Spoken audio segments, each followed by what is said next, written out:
वकिलाचा युक्तिवाद पूर्ण झालेला आहे।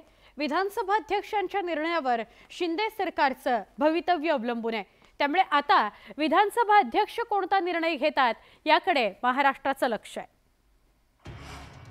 शिवसेना आमदार अपात्रतेवर विधानसभा अध्यक्ष राहुल नार्वेकरांसमोर बुधवारी सुनावणी पार पडली। या सुनावणीत एकनाथ शिंदेंचे वकील महेश जेठमलानी यांनी जोरदार युक्तिवाद केला।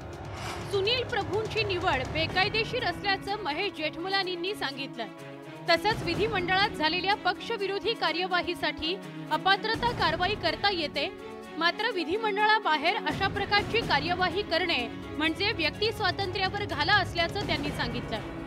शिवसेनेनं 21 जून 2021 पासून ज्या बैठका घेतल्या त्या शिवसेना विधिमंडळ पक्षाच्या होत्या। याचा अर्थ विधिमंडळ पक्ष हा निर्णय घेणारा घटक आहे असं जेठमलानींनी सांगितलं। तर राजकीय पक्षानं विधिमंडळ पक्षाला अधिकार दिले, मात्र ते अधिकार काढण्याची वेळ आली त्यावेळी विधिमंडळ पक्षाचीच बैठक बोलावली जाते असं निरीक्षण विधानसभा अध्यक्ष राहुल नार्वेकरांनी नोंदवलं।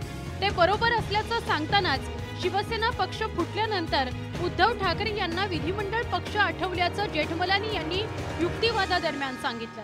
आता या डिफेक्शन पिटिशन मध्ये सगळे कायदेशीर तरतुदींचा व्यवस्थित अभ्यास करून आणि सगळे फॅक्टर्स कन्सिडर करून एक योग्य निर्णय आपण देऊ, जेणेकरून हा निर्णय एक चांगला केस लॉ किंवा एक चांगला प्रेसिडेंट या राष्ट्रामध्ये असणाऱ्या डिफेक्शन लॉ साठी बनेल। 25 जून 2022 ला झालेल्या बैठकीत विधिमंडळ सदस्यत्व रद्द करण्याचा निर्णय घेण्यात आला होता।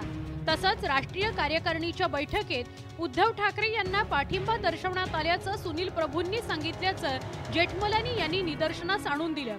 शिवसेनेच्या घटना दुरुस्तीचा दावा प्रभूंनी केला असला तरी त्याची नोंद निवडणूक आयोगात करण्यात आली नसल्याचं जेठमलानींनी सांगितलं। सुनील प्रभू यांचा बळीचा बकरा बनवला गेला असून उद्धव ठाकरेंच्या सूचनेवरून अनिल देसाई यांनी हे केलं असल्याचा दावा जेठमलानी यांनी केला। 22 तारखेला अपात्रता याचिका दाखल केली, मग 25 तारखेला ठराव कसा केला? जर आधीच कारवाई केली तर नंतर ठराव करण्यात अर्थ काय, असा सवालही जेठमलानी यांनी विचारला।